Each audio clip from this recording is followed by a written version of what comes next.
Bueno, muy bien. Muy buenos días, sean bienvenidos ustedes a esta sesión, este acompañamiento a la presencialidad que se hace por este medio, por la plataforma Zoom. Agradezco de antemano la presencia de ustedes, el compromiso que han mostrado. Ustedes han sido más parte de la solución, ¿no es cierto? Que el problema es una muy buena actitud. Quiero felicitarlos por eso. El día de hoy, muchachos, vamos a hacer lo siguiente. En primera instancia, vamos a explorar Classroom, ¿no es cierto? Cómo se ha montado este espacio académico, mm, ver, resolver situaciones de funcionamiento con los que tengan dudas, ¿no es cierto? Después vamos a mirar los arquitectos latinoamericanos que están pendientes, ¿no es cierto? Yo descargué la presentación, lo vamos a hacer de manera un poquito fluida, no nos vamos a detener porque hay información muy valiosa que ustedes han hecho que sería una pena que no se socialicen. Entonces, voy a proyectar, voy a compartir la pantalla y los encargados de esa presentación pues van a comentar así de manera muy fluida, no nos vamos a detener, no vamos a profundizar mucho porque el tiempo es escaso, ¿no es cierto? Después de hacer esta socialización de los arquitectos latinoamericanos, vamos a hablar sobre la Bauhaus, ¿de acuerdo? Eh, Primero pues hará una introducción muy breve. Vamos a ver unos 2 videos muy cortitos para no cansarnos. Un video que es sobre la historia y el otro video que habla sobre su principal representante que fue Walter Gropius, ¿no? Un poquito de la vida de Walter Gropius, su filosofía, su pensamiento, ¿no es cierto? Y para finalizar, vamos a ver algunos, no todos, porque no vamos a alcanzar algunos de los proyectos de la Bauhaus que ustedes envían. Vamos a reflexionar sobre esos proyectos. ¿Listo? Esa es la mecánica. ¿De acuerdo? Eso, muy bien. Y para finalizar, estableceremos qué actividad realizamos para la siguiente sesión, que es, ¿no es cierto? Vamos a seguir hablando sobre el modernismo. Entonces vamos a tratar sobre Le Corbusier, ¿cierto? Vamos a estudiar Le Corbusier. Bueno, listo, muy bien. Entonces, arranquemos. Entonces vamos, yo tengo aquí, voy a compartir pantalla. Si hay dudas o quieren hacer intervenciones, pues ustedes ahí con toda confianza van deteniendo, van charlando, van haciendo algún aporte, ¿listo? Entonces, bueno, a partir de ahora estoy compartiendo pantalla. Perfecto.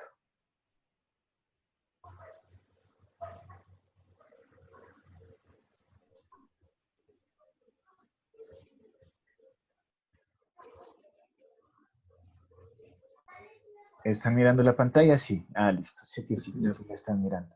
Entonces, bueno, arranquemos con el espacio de Classroom, ¿no es cierto?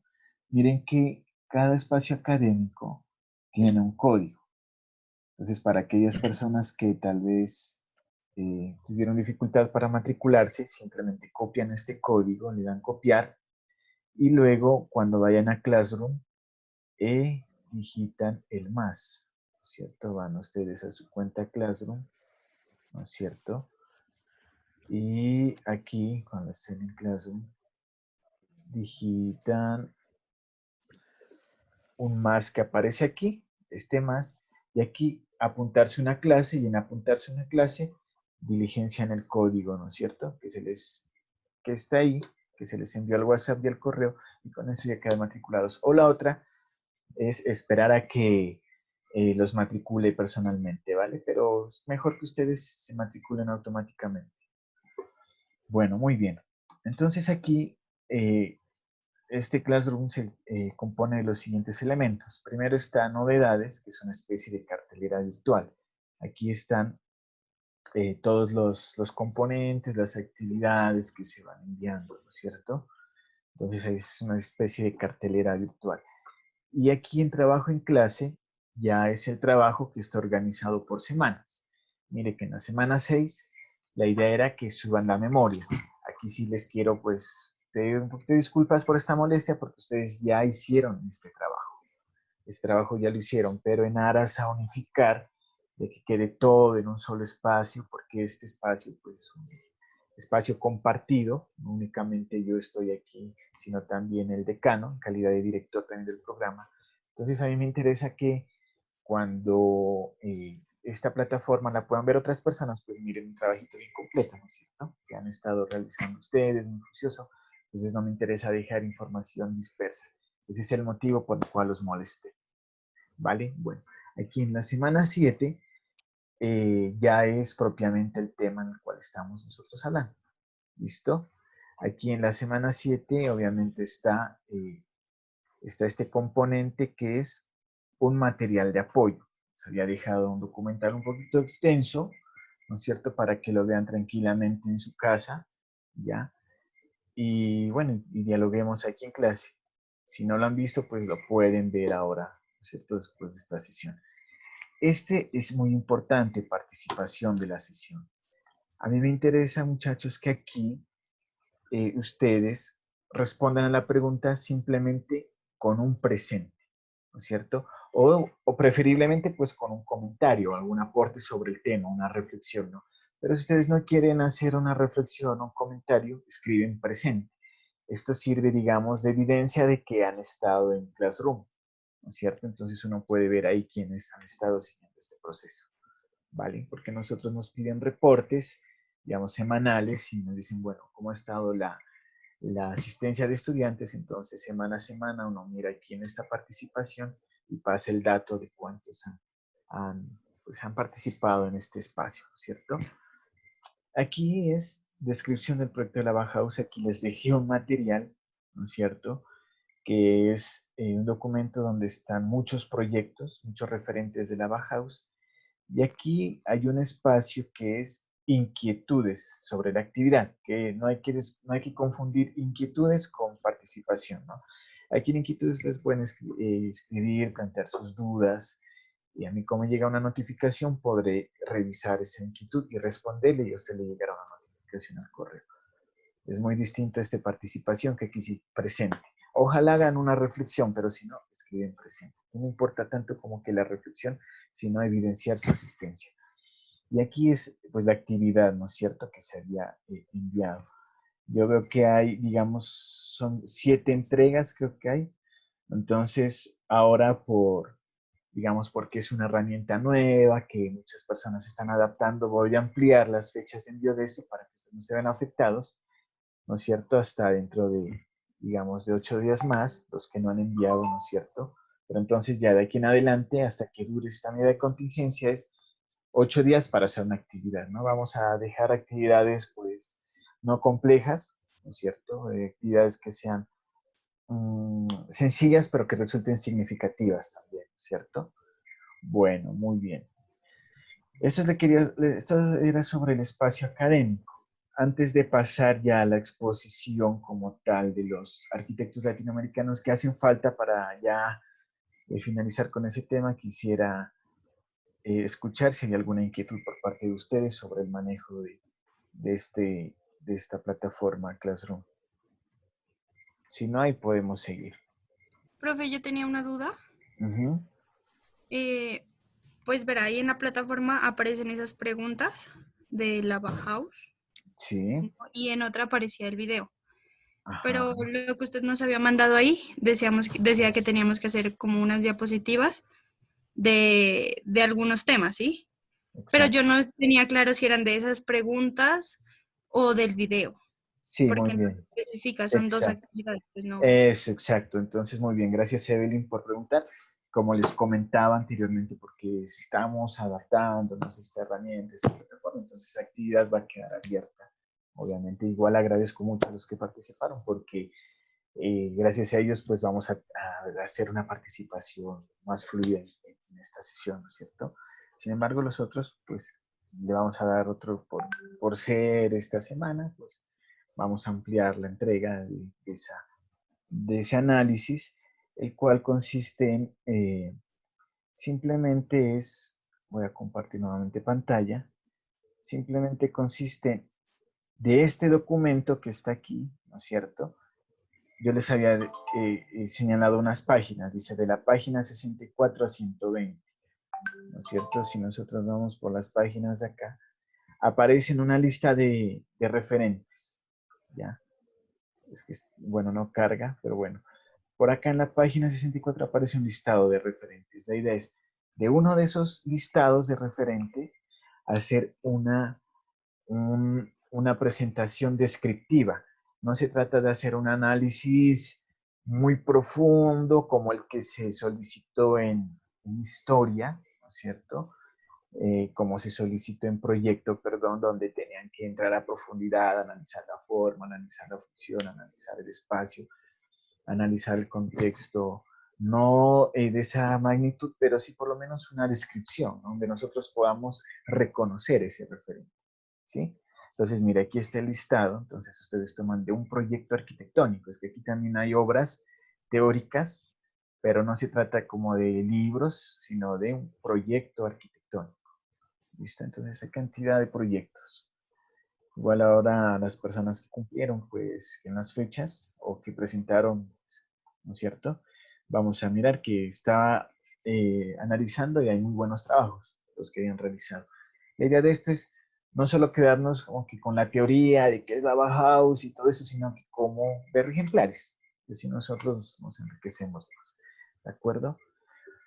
Bueno, entonces, eh, bueno, ya que entramos en calor de la Bauhaus, voy a permitirme saltar este punto, ¿no? Porque si ahorita todos los arquitectos latinoamericanos, tal vez cortamos este hilo, ¿no es cierto? Que venimos, este discurso que se está manejando. Vamos entonces a tratar ahorita la Bauhaus y al final dejamos un espacito para finalizar con los arquitectos latinoamericanos que hace falta socializar, ¿vale? Entonces, bueno, arranquemos como tal con el tema de la Bauhaus. Entonces, aquí tengo unas ideas claves, ¿cierto? Si me lo permiten. Eso está por aquí, muy bien. Eso. Aquí está, esto está por aquí, muy bien. Listo. Entonces, la Bauhaus. La Bauhaus. ¿Han escuchado la Bauhaus ustedes? Pues No. para presente no, pero pues ahora sí, después del video sí ya entendí de qué se trataba. Qué bueno. Resulta que cuando ustedes llegaron a primer semestre, algunos profes les decían, bueno, es que la Bauhaus, mejor dicho, estas metodologías de diseño se relacionan con la Bauhaus, con el arte abstracto de Kandinsky, en fin. Entonces, por ahí ya habían unas nociones de lo que es esta escuela, ¿no? Pero fíjense en que hay dos, digamos, mm, visiones de esta Bauhaus, ¿no? Imagínense que Kandinsky, que fue un pintor, él hablaba del arte abstracto y también la Bauhaus incorporó en la pintura, ¿no? Ese movimiento abstracto. Pero en la arquitectura era algo netamente funcionalista. Entonces, mire que prácticamente ahí como que había dos visiones diferentes dentro de la escuela, ¿no? La visión de Kandinsky y la de Walter Gropius. Aunque bueno, el otro es la pintura, pero digamos, si hablamos en términos de movimientos artísticos, ¿no es cierto? Ese purismo que proponía Gropius en relación con ese arte abstracto de Kandinsky, pues habían algunas visiones distintas, ¿no? Entonces, en lo que se tomó en primer semestre fue la visión de Kandinsky, que era muy relacionada con la abstracción, con la emoción, con el sentimiento, con las emociones, que ustedes fueron expertos en primer semestre desarrollando este tipo de proyectos con base a la abstracción, ¿cierto? Entonces, bueno, ahora vamos a ver un poquito más ya sobre, como tal, la concepción en el campo, no tanto como de la pintura, como se abordó en primer semestre, sino ya desde el punto de vista de la arquitectura, ¿no? Entonces, bueno, vamos a ver algunas ideas principales de la Bauhaus, ¿no? Entonces, como se mencionó anteriormente, es una escuela de diseño, artesanía y arte fundada en 1919 en Alemania por Walter Gropius, ¿no? O sea, Walter Gropius fue un arquitecto alemán, el fundador de la Bauhaus, ¿de acuerdo? Entonces, cuando ustedes salen de Walter Gropius, directamente hay que relacionarlo con esta escuela, ¿cierto? Bueno, la formación en artes como medio de transformación para la sociedad. Claro, es que en esa época ustedes recuerdan que pues, Alemania había perdido, ¿no? La Primera Guerra Mundial. Entonces, la Bauhaus permitió a través del arte y el diseño, obviamente, reincorporar a la sociedad. Era una escuela de carácter social, ¿sí? Entonces quería edificar una sociedad, hacer un acto de resiliencia, ¿no? La resiliencia es esa capacidad de reponerse ante las adversidades. Entonces era un acto resiliente para poder restaurar esta sociedad después de la pérdida de la Primera Guerra Mundial. Entonces miren que esto es un dato muy importante. Dice, la forma sigue la función. O sea, es una escuela netamente funcionalista, ¿ya? ¿Sí? O sea que la función da la forma. ¿Ya? ¿Cómo ustedes han estado trabajando hasta ahora? Hasta ahora no han sido funcionalistas. Más bien han trabajado ustedes que la forma da la función. Así vienen trabajando ustedes, ¿no es cierto? Con el tema de la abstracción, con el tema de un germen. Entonces, miren cómo esto, este germen, todo eso les ha dado la función. Entonces, miren que no son metodologías, digamos, propiamente funcionalistas las que ustedes han manejado hasta ahora. Pero qué curioso que Kandinsky, con el arte de la abstracción, pues dio ese aporte para las escuelas de arquitectura, pero solo para la abstracción, ¿cierto? Bueno, no se pensó en la belleza por la belleza. Los objetos, ante todo, deben ser útiles, ¿sí? Ante todo, utilidad, que funcionen y ya. Casi que esa reflexión, obviamente hay conceptos de diseño, ¿no? De proporción, equilibrio, ¿sí? Composición, pero no es tanto como el arte por el arte, ¿no? Que debe ser sobre todo que prime la belleza y el componente formal y estético, no, era netamente funcionalista, ¿no? O sea, obviamente, insisto, hay componentes de estéticos, pero prevalece la función sobre la forma, ¿cierto? Ante todo tienen que ser funcionales.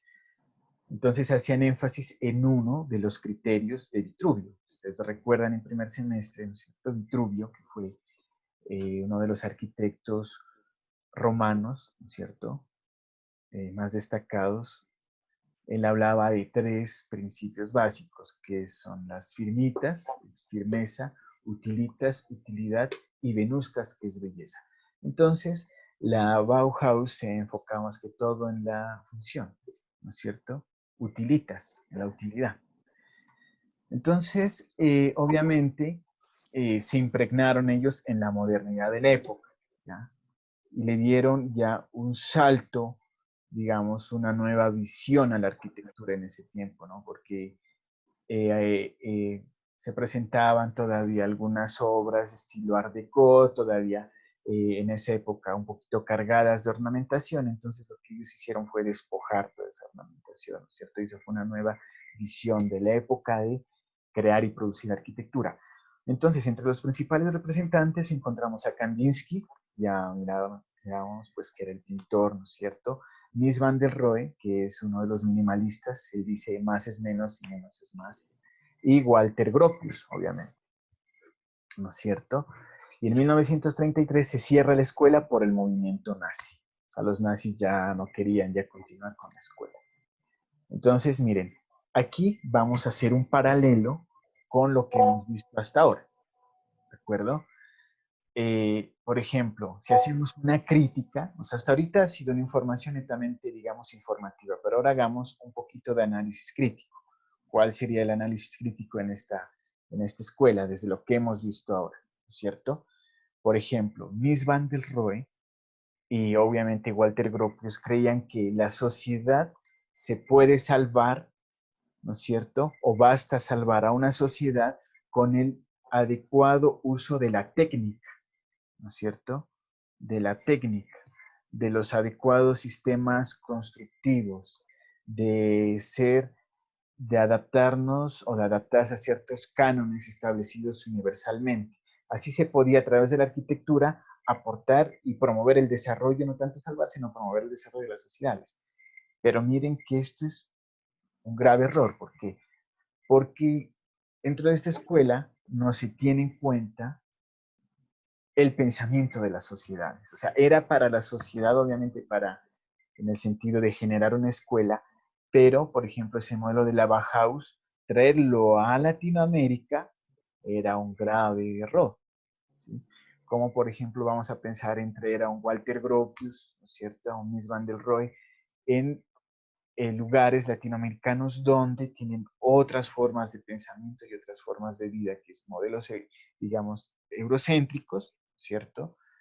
cómo van a responder a las formas de vida de una comunidad latinoamericana, colombiana, de lo comunal, muy endógena, ¿cierto? Entonces ahí es donde viene la crítica. Entonces, en este sentido, lo que nos habla Mies van der Rohe y también Le Corbusier, que hace parte de alguna manera de este movimiento, de que la técnica puede contribuir, es suficiente para contribuir a una sociedad, no es así, ¿cierto?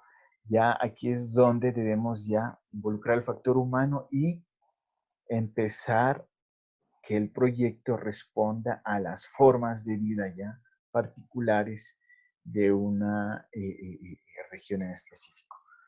Miren, por ejemplo, en la vivienda tradicional campesina, ustedes van a los corregimientos, ahí, ¿no es cierto? Hay unos, entre comillas, destellos de un modernismo, y cómo la gente en el afán de dejar de lado su vivienda tradicional por pasarse a estos sistemas en planta libre, ¿no es cierto? Todo lo que tiene arquitectura moderna, que vamos a profundizar en la siguiente clase con Le Corbusier, estos principios, eh, eh, atropellan, ¿no es cierto?, lo local. Entonces, miren que ahí podemos hacer nosotros una crítica hasta este momento. Bueno, muy bien. Entonces, en este punto vamos a ver dos videos muy cortos para no cansarlos en complemento pues, al video grande que miraron de la History Channel. No sin antes escucharlos a ustedes por si quieren hacer algún aporte o alguna inquietud o si necesitan que miremos algo de Kandinsky, lo miramos, si quieren que ampliemos sobre no sé, Mies van der Rohe, algunas obras lo podemos hacer, no sé, si quieren pueden intervenir tranquilamente cuando ustedes consideren pertinente. Profe, disculpe, en cuanto a Sí. esta escuela, pues en sí, pues a mi manera de pensar, ¿no? Diría que pues en sí era algo como un laboratorio, ¿no? Donde se querían crear distintas cosas que se adaptaran al medio, pero donde estaban ellos en el momento. Porque como sabemos que esta escuela se trasladó después hacia Berlín, que fue donde ella cerró totalmente por la cuestión de los nazis, ¿no? Eh, entonces pensaría que al principio ellos estaban trabajando con materiales, digamos, primarios como la madera, el metal, y pues los hombres más que todo trabajaban la parte del metal y las mujeres lo que era la cerámica y textil, ¿no? Pero Sí, entonces, a pesar de los aportes que hicieron, eh, siempre, que le digo, se vio opacado el trabajo de ellos, ¿no? Por los movimientos de la época. Porque como sabemos que después ellos trabajaron con una tendencia nueva que fue guiada como hacia, ¿cómo le digo? Implementar diseños acordes con lo que era la tecnología ya más moderna, que eran los carros, los aviones, trabajando en metal de esa, con ese tipo de diseños que habían en el momento. Pero sí, entonces lo único que se logró rescatar más que todo fue lo último que hicieron, la parte de que ellos abstrayeron ya trabajando con los materiales que le digo, de los aviones, carros, creando diseños algo parecidos. De resto, los aportes fue ya más que todo en la forma como se podían extraer las geometrías, devolviéndome a lo de Kandinsky. Porque pues él decía que trabajaba más que todo, sus figuras primarias eran triángulo, cuadrado y el círculo, ¿no? Que los miraba como los colores primarios, amarillo, azul y rojo. Pero entonces en sí lo que más dejó destacado para mí sería lo último. No sé. sí, no, claro. Muchísimas gracias, Ujú. Oscar, por su valioso aporte. Sí, efectivamente, ¿no? Con el tiempo ya se pudo destacar, ¿no?, algunos de los grandes aportes de la Bauhaus, pero obviamente en Europa, ¿no es cierto? Cuando ya lo trasladamos a América Latina, pues obviamente ahí es donde ya vemos ese choque, ¿no? Que no hay, digamos, ese diálogo de saberes, sino que a veces muchos arquitectos pues trajeron lo de la Bauhaus acá, ¿no? Sin desconocer pues todos los grandes aportes que ellos dejaron, ese legado importante, ¿no es cierto? Eran muy versátiles, como su legado, su lema es el funcionalismo ante toda la utilidad, entonces ellos eran versátiles, ¿no? Con materiales, incluso reciclaban con los materiales de fácil acceso, todo lograban producir objetos. Entonces ellos, más que dedicarse por la parte como tal, sin descuidarla plenamente, no la parte formal, pero se enfocaban en el uso, en la utilidad más que todo, ¿no? Era lo principal. Y como a partir de esa utilidad, pues se puede crear armonía, pero era lo principal, era esa parte funcional. Entonces, por eso tienen ambiente de industria, ¿no? Esos talleres como unas grandes fábricas, ¿cierto? Y no tienen como un ambiente de un taller de arte por el estilo, sino era algo muy industrializado, porque precisamente primaba el tema de la función. Muchísimas gracias. Entonces, esta sesión se va a terminar. Los voy a invitar a un nuevo enlace, ¿no es cierto?, para que continuemos charlando, porque esto solo dura 40 minutos Zoom. Entonces, ahorita suspendo y por favor estén pendientes de sus correos para enviarles la nueva invitación. ¿Vale? Ok, profe. Listo, profe. Gracias.